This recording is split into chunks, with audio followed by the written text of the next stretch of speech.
नमस्कार दोस्तों, एस्ट्रो दिशा में फिर से आज आपका स्वागत है। सेकंड हाउस की सीरीज़ को आगे कंटिन्यू करते हुए नेक्स्ट प्लैनेट की बात करते हैं दोस्तों। आज का टॉपिक है बुध ग्रह अगर आपके दूसरे खाने में कुंडली में हो तो उसके क्या परिणाम होंगे, क्या उसकी रेमेडीज़ हैं, क्या प्रिकॉशंस हैं उसके।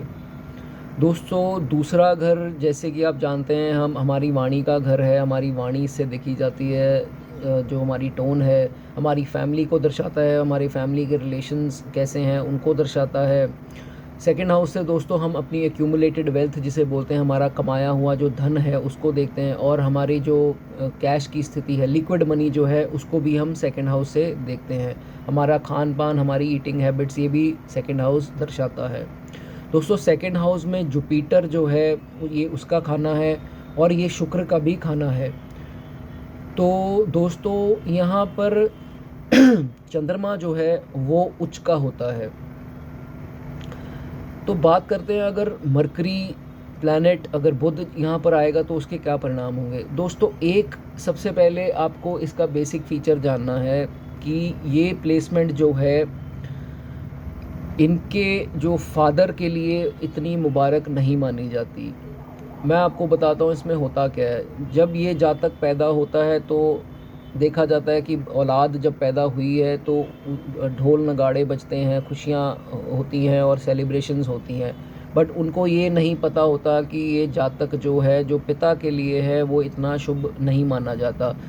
पिता की वेल्थ के लिए प्लस पिता की हेल्थ के लिए। जी हाँ दोस्तों, ये अपने जो पिता हैं उनकी हालत के लिए इतना कुछ ज़्यादातर देखा गया है, उनके मंदे असर ही देखे गए हैं। मैं आपको आगे इसके बारे में डिस्कस करूँगा। सबसे पहले तो दोस्तों इनके अगर बेसिक ट्रेट्स देखें तो सबसे पहले ये ज़्यादातर जो है बुध देखा गया है सेकंड हाउस में थोड़ा सा सेल्फिश बनाता है इंसान को। थोड़े सेल्फिश होंगे, थोड़ा अपना जो है मतलब पूरा होने में ये लोग विश्वास रखते हैं। इसी कारण जो है इनकी मैरिड लाइफ जो है उसमें कुछ ना कुछ डिस्टर्बेंस बनी रहती है। ये ज़िम्मेवारियों को निभाते भी हैं अगर, तो ये अपना उसमें ज़्यादा जो है मतलब ढूंढते हैं, हर चीज़ में अपना ये चीज़ ज़्यादा करते हैं। इसलिए इनकी जो मैरिज लाइफ है वो डिस्टर्ब ही रहती है, और इसी कारण से इनकी जो वाइफ की हेल्थ है वो थोड़ी डिस्टर्ब रहती है। इन लॉ से तो कुछ गड़बड़ रहती ही रहती है, इनकी वाइफ की जो हेल्थ है वो ज़्यादातर डिस्टर्ब देखी गई है सेकंड हाउस के मरकरी वालों की। मैंने आपको पिता की इनकी बताई बात, बट इनकी जो मदर है, देखो चंद्रमा यहाँ उच्च होता है। मरकरी के यहाँ आने से जो चंद्रमा हमारी माँ का कारक है, तो जो माँ है, माँ की उम्र लंबी देखी गई है। एटलीस्ट 80 ईयर्स तक माँ की जो उम्र है वो देखी गई है, बशर्ते मरकरी यहाँ अच्छा बैठा हुआ है। और फादर की मैं दोस्तों आपको बात कर रहा था, फादर के लिए ये जातक उनकी एज को थोड़ा शक्की करते हैं। जैसे कि 16 से लेकर 19 साल की उम्र में जब ये जातक खुद पहुंचते हैं तो देखा गया है कि इनके फादर का सुख इनसे दूर होता दिखाई देता है। वो किसी प्रकार से भी हो सकता है, उनकी जो है आयु को भी ये शक्की बना सकता है, और किसी तरह उनका सुख जो फादर का है उससे इनको दूरी बनती देखी गई है। एक 16 से 19 की उम्र में दोस्तों, और एक 32 से 36 की उम्र में। अगर 16 से 19 में ऐसा कुछ नहीं होता है तो ज़्यादातर ये 32 से 36 की उम्र में होता देखा गया है। ये चीज़ ज़्यादा जो है पैसे का भी सुख अपने पिता का ये लोग ले नहीं पाते हैं, और ना ही ये उनको पैसे का कोई सुख दे पाते हैं। तो ये चीज़ इनकी कॉमनली यहाँ देखी गई है।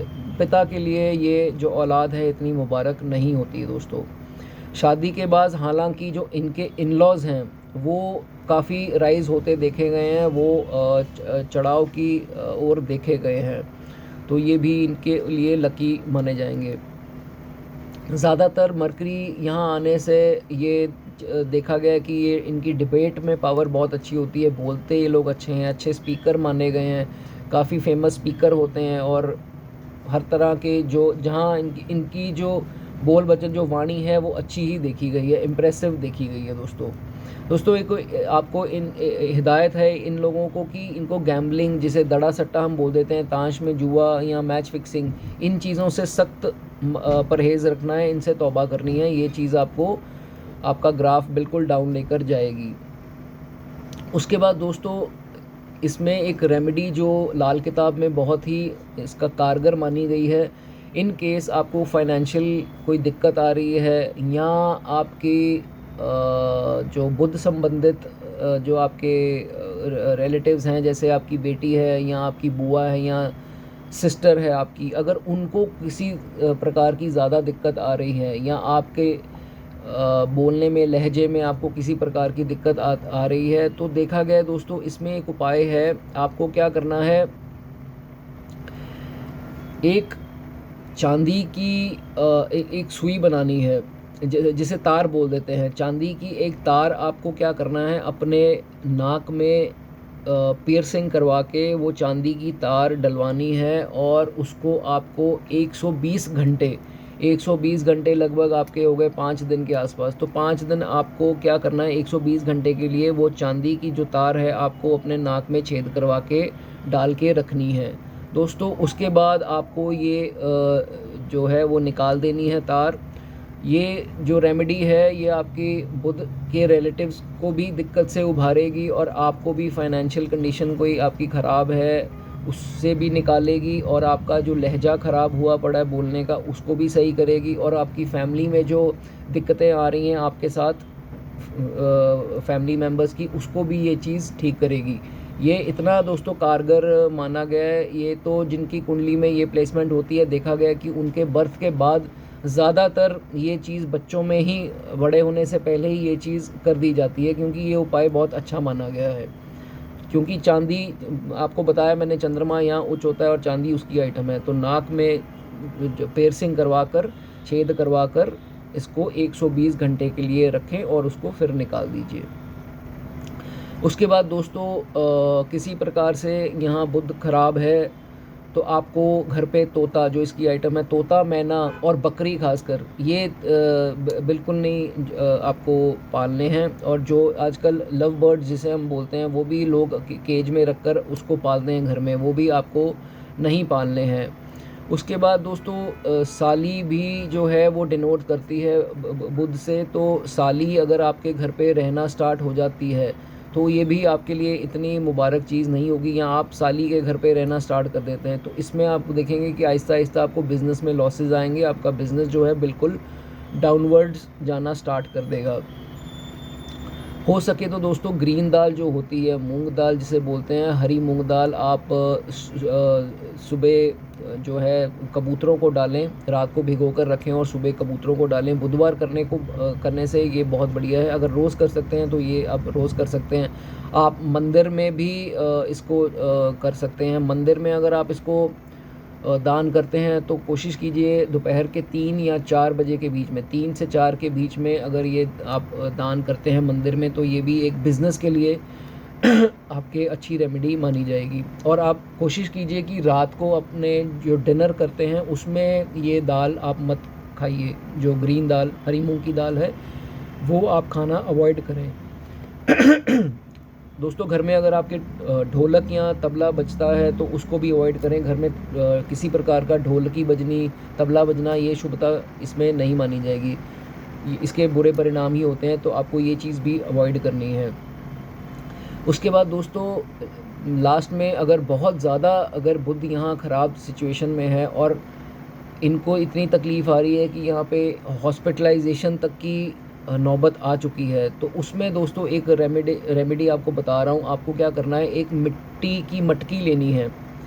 मिट्टी की मटकी जो आपको दुकान से आम मिल जाएगी, उसमें दोस्तों आपको क्या करना है, मशरूम जो होते हैं, मशरूम को आपको उस मिट्टी की मटकी में भर देना है और ऊपर से आपको उसको कवर कर देना है उसका ढक्कन लगा के। मशरूम जो है दोस्तों चंद्रमा की आइटम है और बहुत सॉलिड आइटम मानी जाती है, और चंद्रमा यहाँ उच्च है। चंद्रमा, ये अपना मशरूम आपको उसमें भरकर और आपको मंदिर में ये रख देनी है, और ये आपको सिर्फ एक ही बार करनी है। सोमवार के दिन हो तो बहुत बढ़िया है। तो ये मून की रेमेडी है दोस्तों। अगर ऐसा कुछ बहुत तबीयत में हॉस्पिटलाइजेशन वाली नीड आ जाए या कुछ ऐसा हो तो आप ये रेमेडी कर सकते हैं। ये भी रेमेडी कारगर मानी गई है। तो दोस्तों ये चीज़ मैंने आपको बताई, कुछ मरकरी अगर सेकंड हाउस में आ जाता है तो उसकी क्या रेमेडीज़ आप कर सकते हैं, प्रिकॉशंस भी आपको मैंने समझाई। तो ये दोस्तों थी सेकंड हाउस में मरकरी की प्लेसमेंट। तो जल्द नई वीडियो में मिलेंगे। आप चैनल को सब्सक्राइब ज़रूर कर दें और वीडियो को अगर पसंद आई हो तो लाइक ज़रूर कर दें। Thank you, God bless you all.